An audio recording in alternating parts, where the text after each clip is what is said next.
নিয়ে আমরা হাজির হয়েছি কোরআনের কথা বলার জন্য। দুঃখ এবং ভারাক্রান্ত হৃদয়ে বক্তাকে ওঠা থেকে শুরু করে নামা পর্যন্ত যে সমস্ত ভয় এবং আতঙ্ক আর যত পরামর্শর নামে মানসিকভাবে হেনস্থা করা হয়েছে, তার অধিকাংশ ক্ষেত্রেই দায়ী হলো মুসলমান নামরূপী মুনাফিকরা। বলেন ঠিক কিনা? সেই মুনাফিকরা কথায় কথায় বলতো খেলা হবে, কথায় কথায় কি বলতো? খেলা হবে, আসো। মানে অহংকার যেন তাদেরকে ঘিরে বসেছিল। এ দুনিয়ার মোহে যেন তারা একেবারে বেমালুম ভুলেই গিয়েছিল আবু জেহেল উতবা সাহেবাদের কথা। তারা মানুষের কানে শুনতো, কোরআন হাদিস থেকে বুঝতো এ পৃথিবীতে স্বৈরাচার বা স্বৈরাচারিণী যারা হয় তারা পৃথিবীতে সম্মান এবং ইজ্জত নিয়ে বাঁচতেও পারে না, এবং সম্মান নিয়ে ইজ্জত নিয়ে পরকালেও যেতে পারে না। বলেন ঠিক কিনা? জিল্লতের মালা তাদের নসিবে জুটে যায়। আমরা এতটুকু কথা বলতে চাই। তাহলে আমরা আমাদের মূল পয়েন্টে চলে যাই। সংগ্রামী ভাইয়েরা আমার, এ কোরআন শরীফ আমি আপনাদের সামনে খুলেছি কোরআন থেকে দুটি কথা বলার জন্য তাফসীরুল কোরআন মাহফিলে। গত 15 বছরের ইতিহাস পড়ার জন্য আমরা এখানে বসি নেই, এটি আপনারা জানেন। তবে মানুষের ভিতরে কিছু আবেগ ভালোবাসা কাজ করে না? বলেন। এই জরুনের জমিনে আবুল বাশার হেলালি আজকে নতুন নয়। আবুল বাশার এক পরিচিত নাম, অনেকে দেখে নাম জানে, অনেকে না দেখে নাম জানে। আবুল বাশার হেলালি নামে একজন অযোগ্য একজন আলেম আছেন। এজন্যে আজকের মাহফিলে নতুন করে পরিচিত হওয়ার কিছু নেই, শুধু আছে দেবার। বলেন ঠিক কিনা? আমরা দিতে চাই। যারা বসেছেন অভিনন্দন জানাচ্ছি হেলালি সাহেবের পক্ষ থেকে, আল জাদিদ এবং মাজলিসুল মুফাসসিরিন এবং হেলালি ফাউন্ডেশনের পক্ষ থেকে। চলুন আমরা আমাদের মূল কথায় ফিরে যাই। তাহলে আমাদের আজকের টপিক হলো কি? উপরের 3 দফা মেনে নাও যদি তোমরা কল্যাণ প্রাপ্ত হতে চাও। বলেন ঠিক কিনা? 1 নাম্বার হলো তুমিনুনা বিল্লাহ, আল্লাহর প্রতি বিশ্বাস, অবিচল বিশ্বাস আল্লাহর প্রতি। এই যে কথা বলতে গেলে আবেগ মনে পড়ে। বাংলাদেশ জামাত ইসলামীকে সর্বশেষ যখন তাদের নিবন্ধন থেকে বাতিল করা হয় এবং তাদের নিবন্ধন যখন কেড়ে নেওয়া হয়, তখন অন্য কোনো অপরাধ যতটা না দেখেছে তার চেয়ে বেশি অপরাধ দেখা হয়েছিল। তারা দেখেছিল এই দলটির পরিপূর্ণ মানুষের উপরে বিশ্বাস নয়, বরং এই দলটির পরিপূর্ণ বিশ্বাস হলো আল্লাহ রাব্বুল আলামিনের উপরে। চিল্লাবেন কার উপরে? জনগণ সকল ক্ষমতার মালিক নয়, এটি কুফরি মতবাদ। আল্লামা দেলোয়ার হোসেন সাঈদী রহমাতুল্লাহ আলাইহি বলেছিলেন, এভাবে যদি নিষিদ্ধ হতে হতে যদি কিয়ামত এসে যায়, এরপরও আমরা বলবো সকল ক্ষমতার মালিক জনগণ নয়, বরং সকল ক্ষমতার মালিক কে? যারা আল্লাহর বান্দা তারা একটু আওয়াজ দিয়ে জবাব দেন তো, সকল ক্ষমতার মালিক কে? আমার জীবনের শেষ বিন্দু রক্ত দিয়ে একজন মুমিনের স্লোগান হবে, সকল ক্ষমতার উৎস হলো আল্লাহ সুবহানাহু ওয়া তাআলা। আল্লাহ রাব্বুল আলামিন বলেছেন, হুয়াল আউয়ালু ওয়াল আখিরু ওয়াল যাহিরু ওয়াল বাতিন। আল্লাহু আকবার বলেন। আল্লাহ বলছেন, আমি শুরু, আমি শেষ, আমি গোপনীয়, আমি প্রকাশ্য, মাঝখানে কোনো দালালের কোনো জায়গা আমি আল্লাহ রাখি নাই। সুতরাং কোনো দালালি ইসলামে চলবে না। স্পষ্ট কথা ঘোষণা দিতে হবে, আমার আল্লাহ এক। ঠিক কিনা বলেন? আপনারা কি আমার সঙ্গে একমত? আর এই ঘোষণা দিতে যা যদি ফাঁসির মঞ্চে যেতে হয়, জেল জুলুম পোহাতে হয়, এরপরেও মুমিন সেটাকে কখনোই নিজের জীবনের জন্য অবিচ্ছেদ্য অংশ মনে না করে কখনোই সে হতাশার সাগরে ডুবে যাবে না। তার কারণ মুমিন জানে দুঃখ দিয়ে যাদের জীবন গড়া তাদের আবার দুঃখ কিসের। আমরা তো জানি, বেলালের খবর জানি, খাব্বাবের খবর জানি, খোবায়েবের খবর আমরা জানি, সুমাইয়া রাদিয়াল্লাহু তাআলা আনহার খবর আমার মা বোনেরা জানে, আমরা জানি।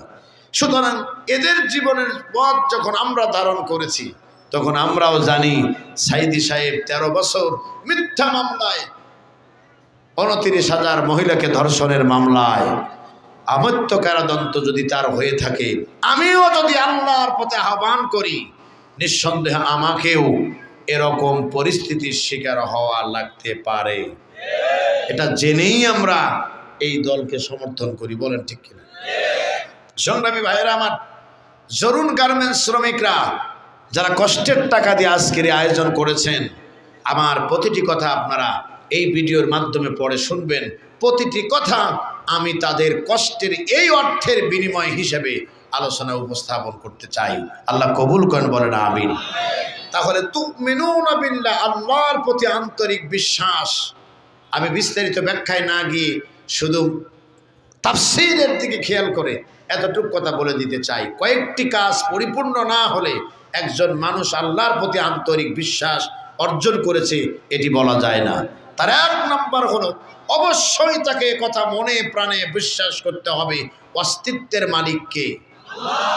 আল্লাহকে কি দেখা যাচ্ছে? এটা আওয়াজ দিয়ে বলেন, দেখা যাচ্ছে না? তিনি যে আছেন এরকম কোন নিদর্শন কি চতুর্দিকে আল্লাহ কি রাখছেন? দুই একটা বোঝেন না অনেকে, এই জন্য আমি আপনাদেরকে বলছি যে আপনারা মনোযোগ দেন। আল্লাহু আকবার বলেন।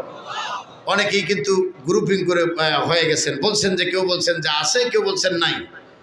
আল্লাহ রাব্বুল আলামিন কত ফুট লম্বা, কত ফুট মানে কালো না মোটা না ফর্সা, এটা কি দেখতে পেরেছি আমরা? কেউ আমরা দেখতে পাইনি। কিন্তু তিনি যে আছেন এমন কোন নিদর্শন কি এলাকায় আছে? আছে, কিন্তু বহু নিদর্শন আল্লাহ পাক চোখের সামনে রেখে দিয়েছেন। আল্লাহ রাব্বুল আলামিন তিনি আছেন, তিনি থাকবেন, তিনি অবশ্যই তিনি দুনিয়াতে যতদিন আমরা আছি ততদিন থাকবেন। কিয়ামতের দিন তিনি অবশ্যই আহকামুল হাকিমিন হয়ে বিচার করবেন, এর ভিতরে বিন্দুমাত্র কোনো সন্দেহ নাই। চারটি গাছের সমন্বয়ে আল্লাহর পরিপূর্ণতা আসে। নাম্বার 1, অস্তিত্বের স্বীকৃতি দিতে হবে। ওয়া ইনদাহু মাফাতিহুল গায়ব লা ইয়ালামুহা ইল্লা হুয়া। অদৃশ্যের যত চাবিকাঠি সব আমার আল্লাহ রাব্বুল আলামিনের হাতে। একটু আল্লাহু আকবার বলবেন না? আমরা অনেকেই বলে থাকি আমাদের রাসূল গায়েব জানেন। নাউযুবিল্লাহি মিন যালিক। গায়েব জানার কেবলমাত্র অধিকার হলেন আমার আল্লাহ রাব্বুল আলামিনের। আমরা যখন কালেমা পড়েছি, আমরা পড়েছি লা ইলাহা ইল্লাল্লাহু মুহাম্মাদুর রাসূলুল্লাহ সাল্লাল্লাহু আলাইহি সাল্লাম। আমি সাক্ষ্য দিচ্ছি পরের কালেমাতে, আশহাদু আল্লা ইলাহা ইল্লাল্লাহ ওয়া আশহাদু আন্না মুহাম্মাদান আবদুহু ওয়া রাসূলুহু। আমি সাক্ষী দিচ্ছি মুহাম্মদ সাল্লাল্লাহু আলাইহি সাল্লাম আল্লাহর প্রেরিত বান্দা এবং তার রাসূল। কথা কোন নাকি? আপনারা কি আমার কথা বুঝতে কষ্ট পাচ্ছেন? তাহলে মেহেরবানি করে একটু মনোযোগ দেন, তারপরে বুঝতে পারবেন যে কথাটা কতটুকু গুরুত্বপূর্ণ। আমরা স্বীকার করছি আবদুহু ওয়া রাসূলুহু, তিনি তার মনোনীত নবী এবং তার বান্দা, তারপরে তিনি মনোনীত কি? রাসূল। তো রিসালাতের দায়িত্ব তাকে দেওয়া হলো। আমাদের কিছু মুসলমান নামরূপী অত উৎসাহিত মানুষগুলো মুহাম্মদ সাল্লাল্লাহু আলাইহি সাল্লামকে আল্লাহর বান্দার কাতারে না রেখে আবার আল্লাহর সঙ্গে সম্পৃক্ত করে দিয়ে মুশরিক হওয়ার ষড়যন্ত্র করে। বলেন ঠিক কিনা? আমরা ধিক্কার জানাই, আমরা ধিক্কার জানাই। মনে রাখবেন, এদেশে ইসলাম যদি কায়েম হয়ে যায় তাহলে সমস্ত মুশরিকদের সকল দরজা বন্ধ করে দেওয়া হবে। আপনারা কি আমার সঙ্গে একমত? আমরা কয়েকটা পয়েন্ট বলতে চাইছিলাম না, কিন্তু বলে দিচ্ছি যেহেতু পরে সময় পাবো না। ইসলাম যদি এদেশে কায়েম হয়ে যায়, আর এদেশের অনেক প্রভাবশালী ইসলামী স্কলার আলহামদুলিল্লাহ আপনারা বলতে পারেন আগামীতে পার্লামেন্টের তারা প্রতিনিধিত্ব করবে ইনশাআল্লাহ। ইনশাআল্লাহ বলেন মিয়া। আপনারা কি চান না যে হুজুররা পার্লামেন্টে যায়? আমরা চাই, আমরা চাই। আমরা কাপুরুষের মতো এই শুধুমাত্র ইমামতির জিন্দেগিতে আমরা বন্দী থাকতে চাই না, বরং ইমামতির নামের গোলামতির গলায় আমরা একদিন রশি জ্বলায় দেব ইনশাআল্লাহ। সরকারি কোষাগার থেকে এ সমস্ত নির্যাতিত নিষ্পেষিত আলেমদেরকে বেতন কাঠামো দেওয়া হবে অত্যন্ত মর্যাদাপূর্ণভাবে। আল্লাহু আকবার বলেন। আর ইমামরা মন ভরে প্রাণ ভরে তার ইসলামের কথা জাতির সামনে উন্মুক্ত সুরে তারা বলবে।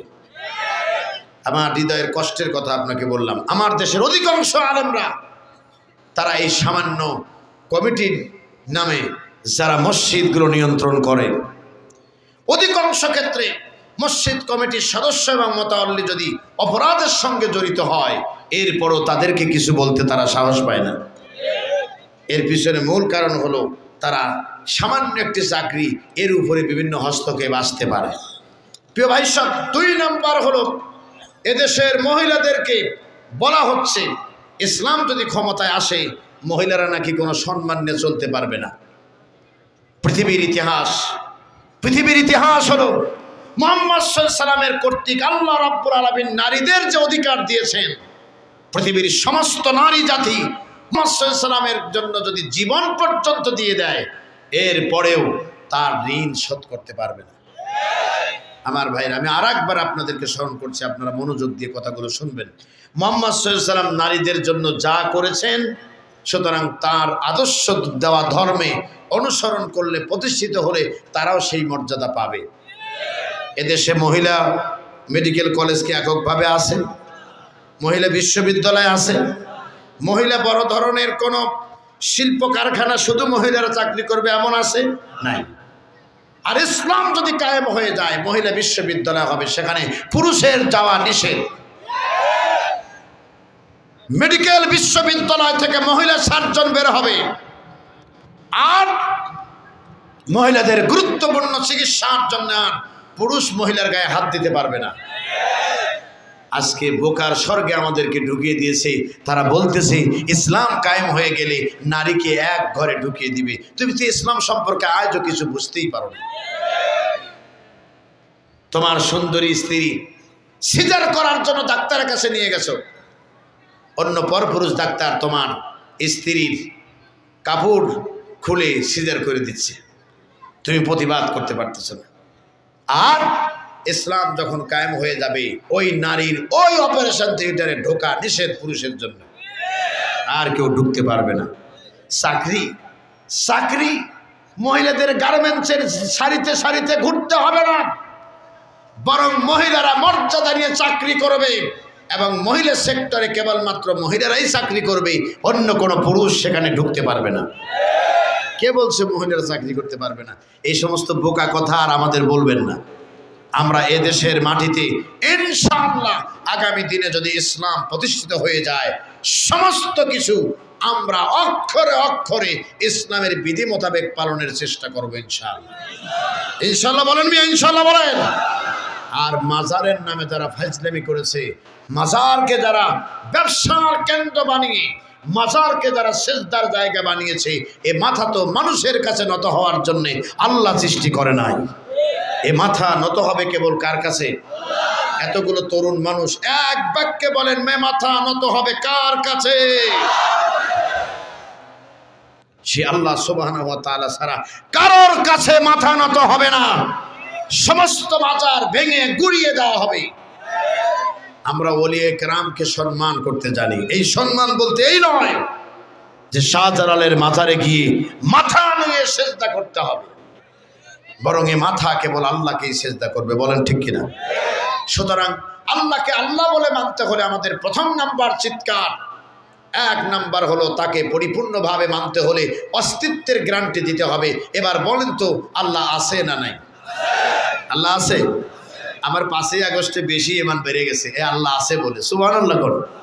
তার কারণ সাইদি সাহেব একটা কথা বলছিলেন।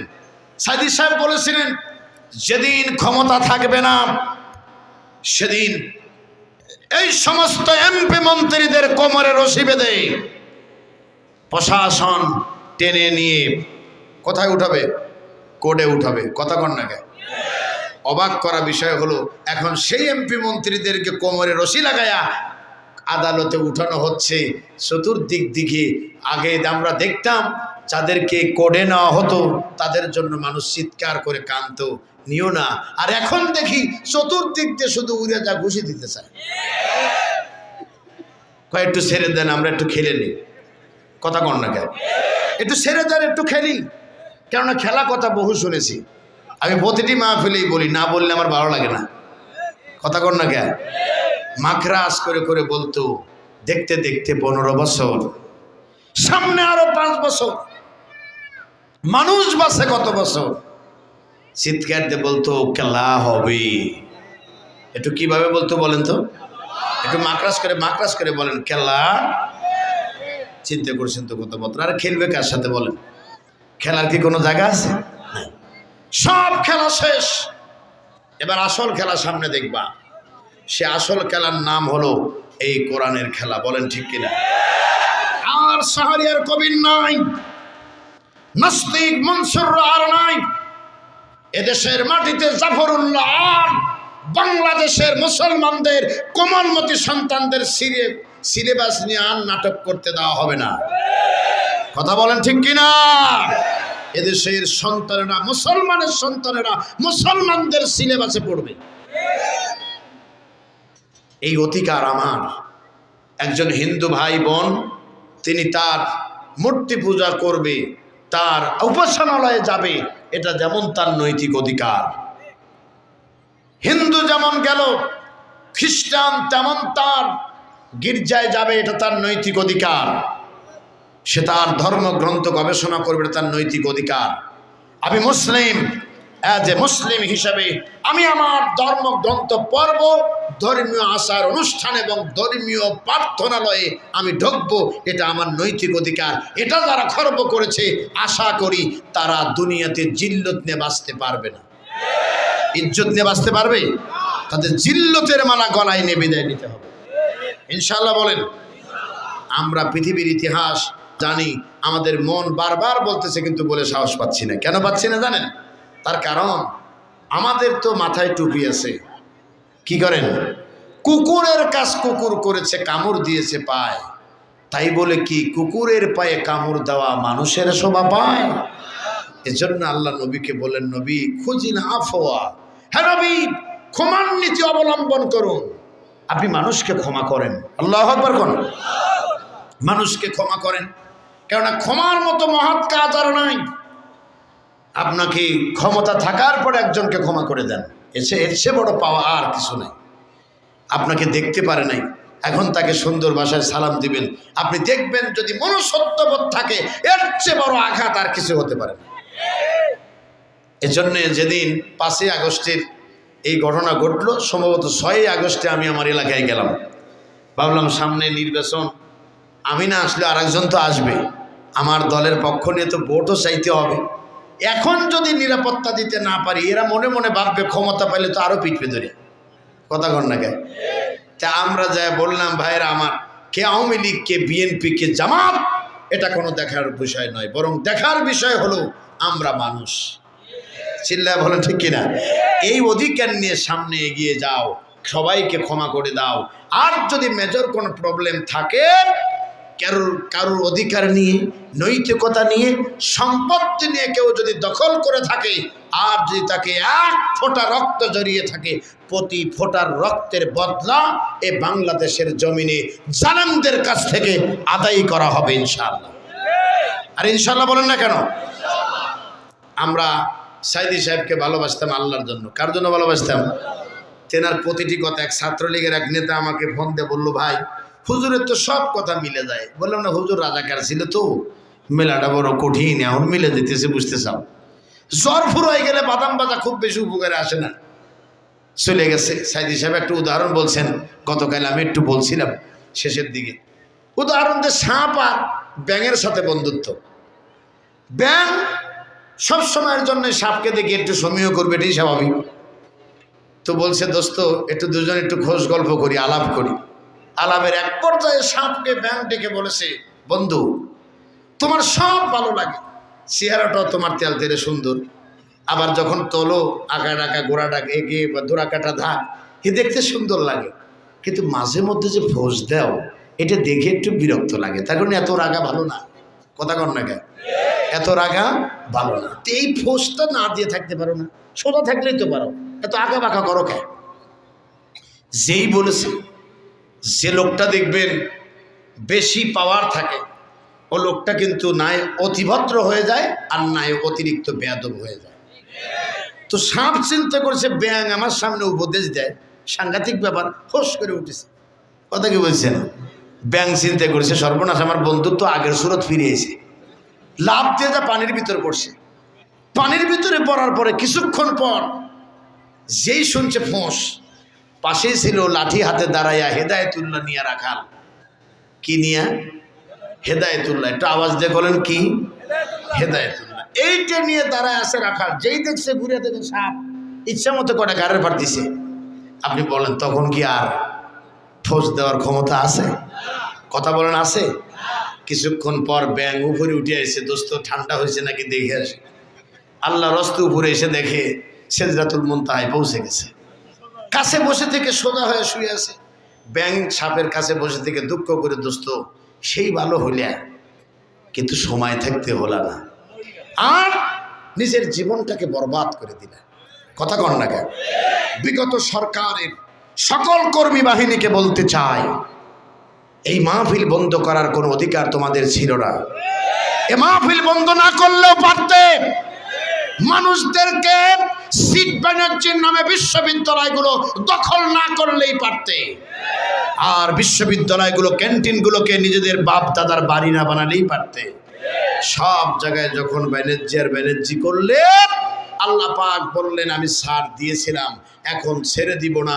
ইন্না বাতশা রাব্বিকা লাশাদীদ, আমার ধরাটা কঠিন ধরা। বলেন ঠিক কিনা? এখন আর মাহফিল বানতে আসে না, এখন আর মসজিদের ইমামকে কিছু বলে না, এখন হেদায়েতুল্লাহ খায়া সব ঠান্ডা হয়ে গেছে।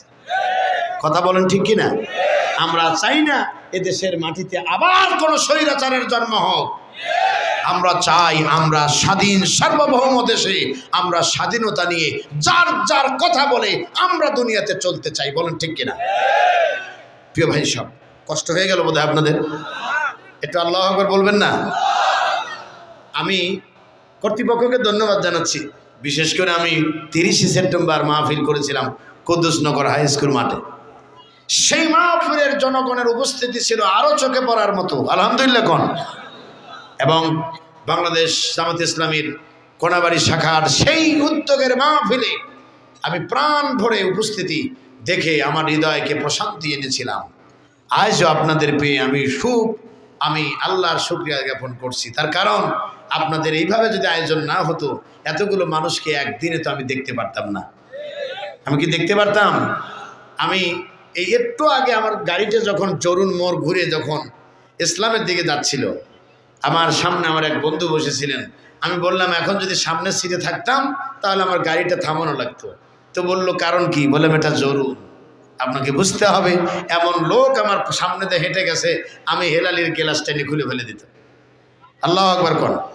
তো এতগুলো মানুষকে দেখার যে সুযোগ পেয়েছি, এর জন্য কি আল্লাহর প্রশংসা আমরা করতে পারি না? আলহামদুলিল্লাহ বলেন। আপনারা আমাকে পেয়ে অসন্তুষ্ট হন নাই তো? আলহামদুলিল্লাহ। কার জন্য ভালোবাসি আমরা? একটু হাদিসটা বলো, মান আহাব্বা লিল্লাহ ওয়া আবগাদা লিল্লাহ ওয়া আতা লিল্লাহ ওয়া মানাআ লিল্লাহ ফাকাদ ইসতাকমালাল ঈমান। বলো আল্লাহু আকবার। আমরা আল্লাহর জন্য একজন ভালোবাসি, আবার আল্লাহর জন্য একজনের সঙ্গে শত্রুতা করি, আবার আল্লাহর জন্য দান করি এবং তার খুশির জন্যই দান করা থেকে বিরত থাকি। নবীজি বলেছেন এমন কাজ কেউ যদি করে সেজন্য ঈমানের শীর্ষ পর্যায়ে পৌঁছে গেছে। বলো আল্লাহু আকবার। আমাদের এই ভালোবাসা যেন পরকালে জান্নাতে যাবার কারণ হয়। বলেন আমিন। তাহলে কি বলতেছিলাম? তুমিনুনা বিল্লাহর কথা বলতেছিলাম। 1 নাম্বার অস্তিত্ব, 2 নাম্বার হলো গুণের বিশ্বাস করতে হবে। এবার বলেন তো আল্লাহ রাব্বুল আলামিনের গুণ আছে না নাই? আরো জোরে বলতে হবে, আছে না নাই? আল্লাহ রাব্বুল আলামিনের গুণের বিবরণ দিয়ে শেষ করা যাবে না। তার কারণ এই যে আমরা মানুষগুলো বসে আছি, বাড়িতে যদি বাবার মতো আমার চেহারা হতো, আমার বাবার মতো চেহারা হতো, আপনার ভাইয়ের মতো ভাইয়ের চেহারা হুবহুব মিলে যেত, তাহলে আমরা বুঝতে পারতাম না, মহিলারাও জানতে পারতো না কে ভাই, কে বোন, কে মা, কে স্ত্রী। বলেন ঠিক কিনা? আল্লাহ রাব্বুল আলামিন তা না করে প্রত্যেকটাকে সৃষ্টি করেছেন, আর সৃষ্টি করে বলেছেন ফি আইনি সূরাতিন মা শাআ রাক্কাবাক। আল্লাহ বলছেন যেখানে যেটা প্রয়োজন, যেমন প্রয়োজন, যেভাবে প্রয়োজন, সেই প্রয়োজন মিটায় দিয়া আমি আল্লাহ রাব্বুল আলামিন আমার বান্দাকে আমি আল্লাহ পাক দুনিয়াতে সৃষ্টি করেছি। কেউ কারোর সঙ্গে চেহারার মেশে না। আর মাকে, বাবা, ছেলে, এদেরকে ডিভাইডেড করতে আর কষ্ট করতে হয় না। সুবহানাল্লাহ বললেন না? আমার বন্ধুগণ, একই মাটিতে আছে একরকম গাছ, একই মাটিতে কাঁঠাল গাছ, কাঁঠালের একরকম স্বাদ। একই মাটিতে আছে আম গাছ, আমের একরকম স্বাদ।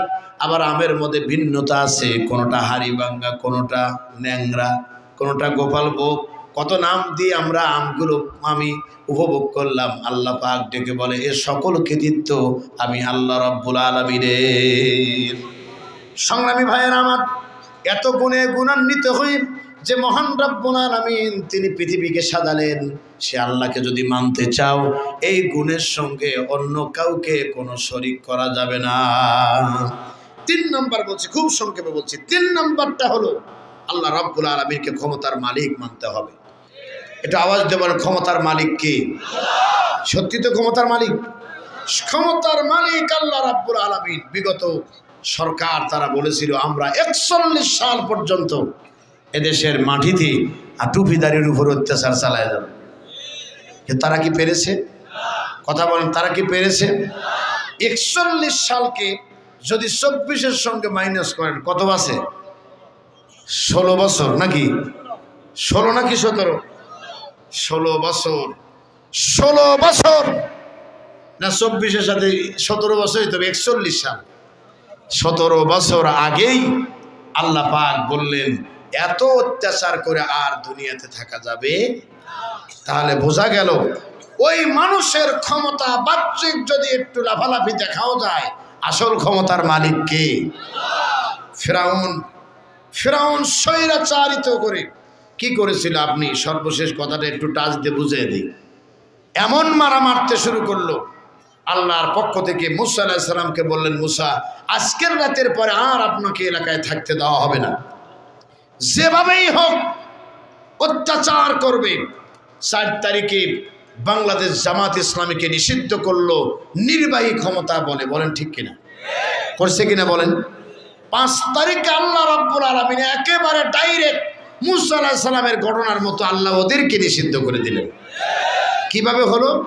মুসা আলাইহিস সালামকে আল্লাহ পাক বলেন, মুসা আজকের রাত্রে তোমার দলবল নিয়ে, তোমার বাহিনী নিয়ে তুমি সোজা বেরিয়ে যাবে ফজর হওয়ার আগে। কি হওয়ার আগে? এটা আওয়াজ দিতে হবে। কি হওয়ার আগে? ফজর হওয়ার আগে এটা নিয়ে বেরিয়ে যেতে হবে। মুসা আলাইহিস সালাম তার দলবল নিয়ে রওনা দিয়েছেন, বিশাল এক বাহিনী। আল্লাহু আকবার কোন। যাইতে যাইতে তিনি চলে গেলেন লোহিত সাগরের একেবারে পাদদেশে। এদিকে ফজর হয়ে গেছে। সাধারণত যারা বেনামাজি তাদের ঘুম ভাঙে কখন? বলেন তো দেখি, কথা কয় না। তাদের ঘুম ভাঙে মধ্যরাত্রে পর্যন্ত জেগে। তাদের ঘুম ভাঙে হলো সকাল 8টা 9টা 10টা। তখন অলরেডি কোনো কাজ করার থাকলে করে ফেলেছি আমরা। বলেন ঠিক কিনা? বিগত বছরগুলোতে বাংলাদেশ জামাত ইসলাম এবং ছাত্র শিবিরের যত পোস্টার, যত মানুষের সামনে বিতরণ করা হয়েছে, শেষ রাতকে বেছে নেওয়া হয়েছে। তার কারণ আমরা জানতাম শেষ রাত্রে আল্লাহকে সেজদা করার মানুষ কেবলমাত্র এই মাজলুমরা, জালেমরা কখনো শেষ রাতে আল্লাহকে সেজদা করে না। কথা বলেন ঠিক কিনা? মুসা আলাইহিস সালামকে আল্লাহ বললেন যে বেরিয়ে যান। ফজরের পরে উঠে দেখে সর্বনাশ, আমার অফিসের পিয়ন নাই। ডাক দিছে, সলিমুদ্দিন কই? কথাগুলো ভালো করে বোঝেন। এইদিকে আসো। সলিমুদ্দিন নাই। আব্দুল গফুর কই? এইদিকে আসো। নাই। কি ব্যাপার? জিজ্ঞাসা করছে ফেরাউন, আমার অফিসের কর্মীরা কোথায় গেল? কয় স্যার কোথায় যে গেছে ছুটিও তো নেই, আমরাও তো জানি না। কয় তাই নাকি? গোলা হ। বলে তাই দেখো তো মুসা আছে নাকি। গিয়ে দেখে মুসাও নাই। আল্লাহু আকবার মুখে আসলো না মিয়া? পুরো আশ্চর্য ব্যাপার। মুসার দলের লোক আমার কর্মী আমার অফিসে চাকরি করছে, আমি নিজেই জানি না। সুবহানাল্লাহ বললেন না? এত শিবির আসলো কোত্থেকে? কথা কর না। আমি একদিন নাটোরে বনপাড়াতে মধ্যরাত্রে এসে দাঁড়িয়ে আছি, ঘুম ঘুম ভাব। ড্রাইভার বলল যে বস একটু চা খাবো। আচ্ছা খাও।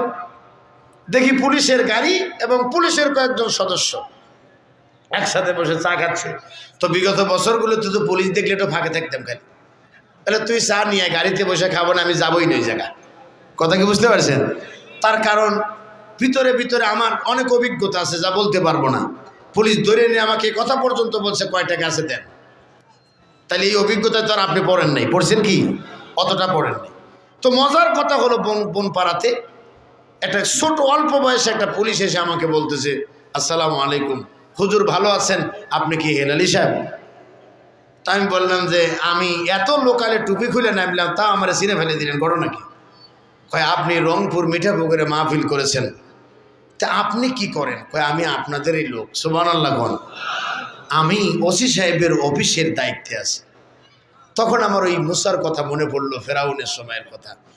পুরো মানে ফেরাউনের অফিসে আল্লাহ রাব্বুল আলামিন রেখে দিয়েছে মুসার কর্মী। সুবহানাল্লাহ বলেন।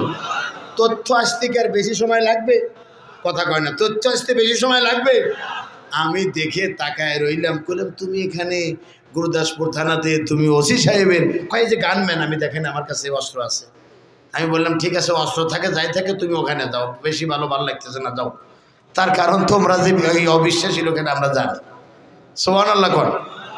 পরে বাধ্য হয়ে তাদের কাছ থেকে দূরে গেলাম। মুসা আলাইহিস সালামকে আল্লাহ বললেন যে এখান থেকে বেরিয়ে যাও, দলবল নিয়ে চলে যাও। গায়ে বাইরে যা দেখে ওর অফিসের লোকজন সহ হারায় গেছে। ফেরাউন বলল এইবার আর দেরি করা যায় না, চলো যাই, যেখানে পাই অফিসের গুলোকে আগে মারবো, এরপরে মুসাকে ধরে মারবো। কথা কি বুঝতে পারছেন? খেলা হবে। এইবার রওনা দিল খেলার জন্যে।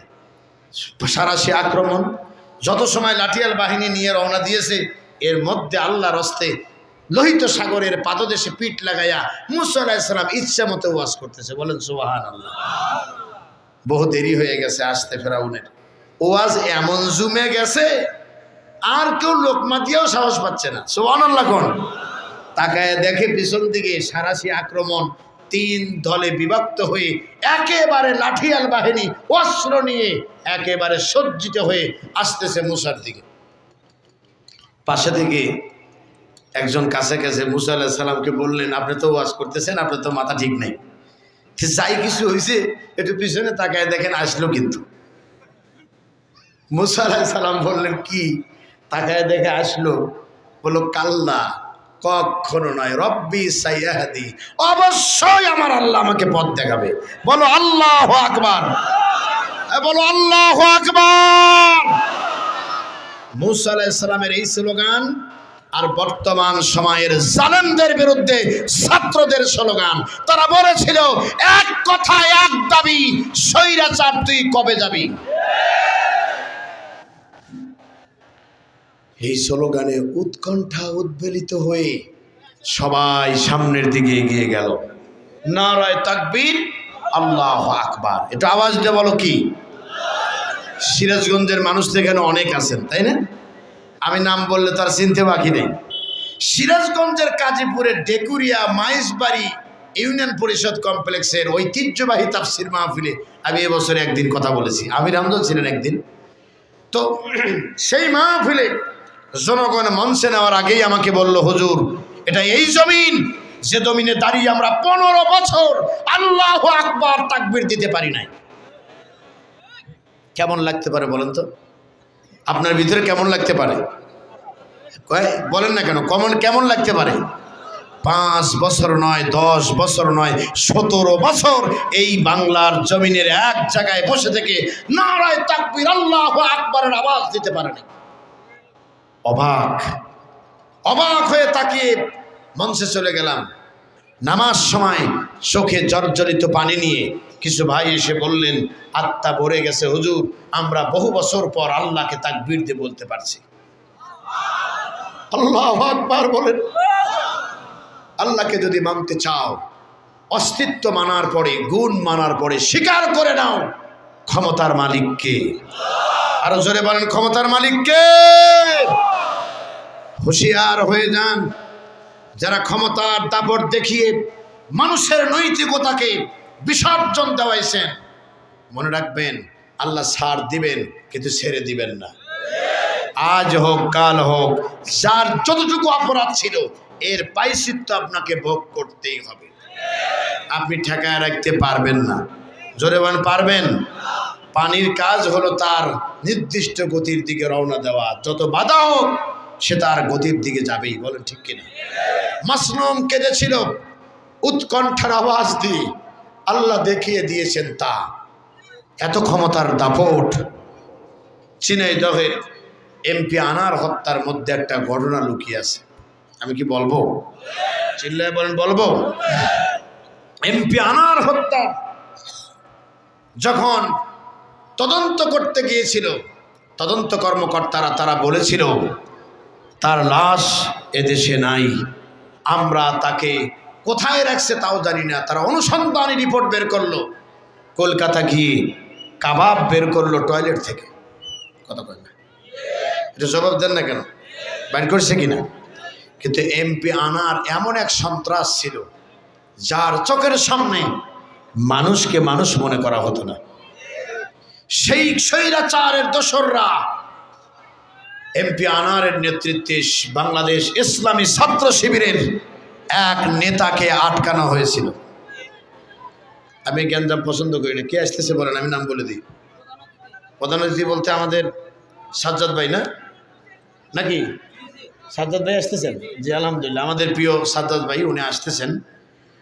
মামুন ভাই আমাদের কাছে বিএনপির সমত কোনাবাড়ি শাখার সংগ্রামী সাধারণ সম্পাদক, নাকি? আমাদের মামুন ভাই আমাদের মাঝে ইতিমধ্যেই আগমন করছেন। আমি আমার পক্ষ থেকে তো বটেই, আজকের মাহফিল কর্তৃপক্ষের পক্ষ থেকে তাকে উষ্ণ অভিনন্দন জানাচ্ছি। আল্লাহ কবুল করেন, বলেন আমিন। এটা আওয়াজ দেওয়া যাবে না আমিন বলে? আরো চিল্লায় বলেন আমিন। একটু জিকির করেন লা ইলাহা ইল্লাল্লাহ।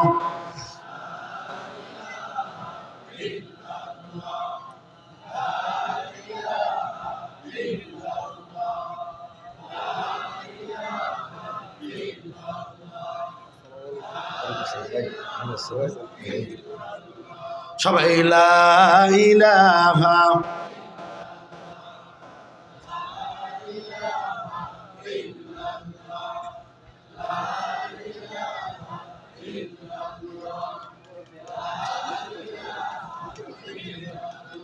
সবাই লা ইলাহা। একেবারেই একজন নিরহ মানুষ। আল্লাহু আকবার কোন। এই মানুষগুলোকে তো পাইতাম না, কিন্তু আজকে পেয়ে গেলাম। আল্লাহু আকবার কোন। আমার বন্ধুগণ, মঞ্চে যারা আছেন, আমি আপনাদের সবাইকে দৃষ্টি আকর্ষণ করছি, এই মুহূর্তে মাহফিলের পরিপূর্ণতা আমরা পেয়েছি। কথার উত্তর দেন না কেন? কিভাবে পেয়েছি? আমাদের প্রধান অতিথি, বিশেষ অতিথি, এরপরে সভাপতি এবং আমরা বক্তারা, আমরা আপনাদের কাছে হাজির। আলহামদুলিল্লাহ কোন। সুতরাং আজকের মাহফিলের পরিপূর্ণতা আল্লাহ পাক এনে দিয়েছেন। এটা আল্লাহু আকবার বলা যাবে না? প্রিয় বন্ধুগণ, যে কথা বলতেছিলাম, আপনারা পিছনে কেউ কথা বলবেন না। আমি একটা গুরুত্বপূর্ণ কথা বলছি, অল্প সময়ের মধ্যে আমার প্রোগ্রাম আমি শেষ করব। পরবর্তীতে আর একজন কথা বলবেন এবং তিনি দোয়া পরিচালনা করবেন। সুপ্রিয় বন্ধুগণ, বলতেছিলাম ঝিনাইদহের আনার হত্যার বিষয়ে একটি কথা বলতেছিলাম। এমপি আনার যখন তার দাপট, আপনারা তো জান নাই ঝিনাইদহে, আমি ঝিনাইদহের মাহফিলে বাধা পেয়েছিলাম। আমি অন্য কাহিনী বলতে চাচ্ছি না। এমপি আনারের নির্দেশে বাংলাদেশ ইসলামী ছাত্র শিবিরের এক নেতাকে গ্রেপ্তার করা হয়। তাকে উদ্ধার করার জন্যে ইসলামী ছাত্র শিবিরের পক্ষ থেকে নয়, বরং পারিবারিকভাবে আনারের সঙ্গে যোগাযোগ করা হয়। বলা হয় ছেলেটাকে ছেড়ে দেন, আর সে রাজনীতি করবে না। কথা কি বুঝতে পেরেছেন? আর কি করবে না? রাজনীতি করবে না। এলাকার মানুষ মিলে, সব মানুষ মিলে এসে তারে যখন বুঝিয়েছে, সে বোঝে নাই, বলছে চলে যান, দেখা যাবে কি করা যায়। রাত্রের অন্ধকারে ছেলেটাকে নিয়ে গিয়ে রাস্তায়, গহীন এক নির্জন রাস্তার ভিতরে তাকে ক্রস ফায়ার করে মেরে ফেলে দিল। মাথায় গুলি করলো, বুকে গুলি করলো, লাশটা পড়ে আছে। পরের দিন সকালবেলা অসংখ্য মানুষ গিয়ে লাশটা দেখতে লাগলো। লাশের পাশে বসে আছে একজন বৃদ্ধ মানুষ। ছেলের লাশের পাশে বসে ছেলের গায়ে হাত দিয়ে, মুখে যখন হাত দিয়েছে, চোখের কাছে হাত দেওয়ার পরে দেখি চোখ নাই, ভিতরে চোখ উঠায় ফেলা হয়েছে। সেদিন বাবা আকাশের মালিকের দিকে তাকায় বলেছিল, আল্লাহ, আমার ছেলে যে অন্যায় করেছিল নিশ্চয়ই তার বিচার তুমিও করতে বা মানুষও করবে। কিন্তু আমি জানতে চাই, এ স্বৈরাচাররা, ভালো করে শুনে রাখো, তোমরা যে আমার ছেলে অপরাধ করেছে, মেরেছো, তাতে কোনো দুঃখ নাই। আমার ছেলের যে চোখ দুটা তুলে দিয়েছিলে, এই চোখ দিয়ে তো আল্লাহর কোরআন সে পড়েছে। জেনে রাখো আনার সাহেব, আজ দিন নয়, আরো দিন আছে। আবার যেদিন সময় আসবে একদিন এমনও হবে মাজলুমের দোয়া আল্লাহ ফিরে দেন না। আল্লাহ পাক মাজলুমের দোয়া কবুল করে নিয়েছিলেন। আল্লাহ পাক ছেলেটার লাশ তার বাবা মা দাফন করতে পেয়েছিল, কিন্তু আনারের লাশের গন্ধ আজও পাওয়া যায় না। ওই আল্লাহ আছে না নাই? একটু আওয়াজ দিয়ে বলো, আছে না নাই? আমার বন্ধুগণ, সুতরাং আমি বলতে চাই, মানুষের অধিকার কেড়ে নিয়ে নৈতিকতার অবসান ঘটিয়ে এ পৃথিবী থেকে যারা মানুষকে মানুষ বলে মনে করে নাই, এর পরিণাম ভোগ করতে হবে। মনে রাখবা, এর থেকে আমাদের শিক্ষা নেওয়ার অনেক কিছু আছে। আমরা যেন ওরকম স্বৈরাচার না হয়ে যাই, আমরা যেন অহংকারী না হয়ে যাই। তার কারণ আল্লাহর স্পষ্ট ঘোষণা, ইন্নাল্লাহা লা ইউহিব্বুল মুতাকাব্বিরিন। আল্লাহ নিজে বলে দিয়েছেন, শুনে রাখো, আমি অহংকারীকে ভালোবাসি না। কিসের অহংকার দেখাও? কিসের অহংকার তোমার? তোমার অহংকার মাটির সঙ্গে মিশে যাবে। তুমি তাকিয়ে দেখো, অহংকার করেছিল নমরুদ, সে আর নাই। অহংকার করেছিল ফেরাউন, সে আর নাই। অহংকার করেছিল আদ জাতি, সামুদ জাতি, তারা এখন ইতিহাস, বলেন ঠিক কিনা? অহংকার করেছিল আবু জেহেল, উতবা, সাইবারা, তারা আর এই দুনিয়াতে তাদের নাম কেউ রাখতে চায় না। অহংকার, অহংকার যারা বিগত 15 বছরে করেছে, মনে রাখবা, এদের নামও কেউ রাখতে চাবে না ইনশাআল্লাহ।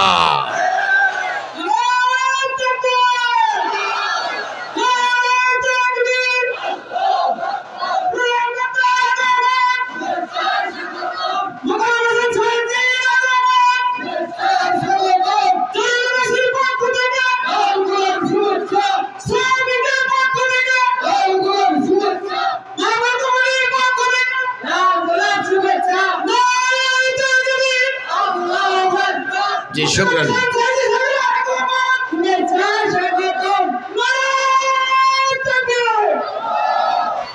শুক্রিয়া, শুকরান জাজিলা। আমার টাইম 11টা পর্যন্ত, 10:59 আমি এখান থেকে উঠে যাওয়ার কথা। সবাই এসে পড়েছেন, এবার আমার যাওয়ার পালা নাকি? প্রিয় ভাই সব, আজ আর পারতেছেন না যে আপনি ওয়াজ করেন আরো। হ্যাঁ, খেলা হবে। কি হবে? আরো জোরে। ভালো হয়ে যাও মাসুদ, তুমি এই কথাকে বলবে আর। পালিয়ে গেছে কাউয়া কাদের, কেউ জানে না খবর তার। ভালো হয়ে যাও, ঠিক কিনা বলেন? ফকরুল সাহেব আপনার বাসায় কাউয়া কাদের গেছেনি, ঠাকুর গায়ের বাসায় আপনি থাকতে তারে দিয়েছেননি। ঠিক কিনা বলেন? যদি দিয়ে থাকেন তো বের করে দেন, ঠিক কিনা? ফকরুল সাহেব আপনার বাসায় কাউয়া কাদের গেছেনি, ঠাকুর গায়ের বাসায় আপনি থাকতে তারে দিয়েছেননি। তার সাথে যে হিসেব বাকি, আরো জোরে, তার সাথে যে হিসেব বাকি আছে কোটি জনতার। পালিয়ে গেছে কাউয়া কাদের, কেউ জানে না খবর তার। ভালো হয়ে যাও ও মাসুদ, ভালো হয়ে যাও, বলেন ঠিক কিনা? সংগ্রামী ভাইয়েরা আমার, আমার বৈশিষ্ট্য হলো বক্তা কাছে আসলে আর কথা বলার সুযোগ নেই। 5 মিনিট যদিও আসে, তাও আমি বলবো না, আমি উঠে যাব আপনাদের কাছ থেকে। যাওয়ার আগে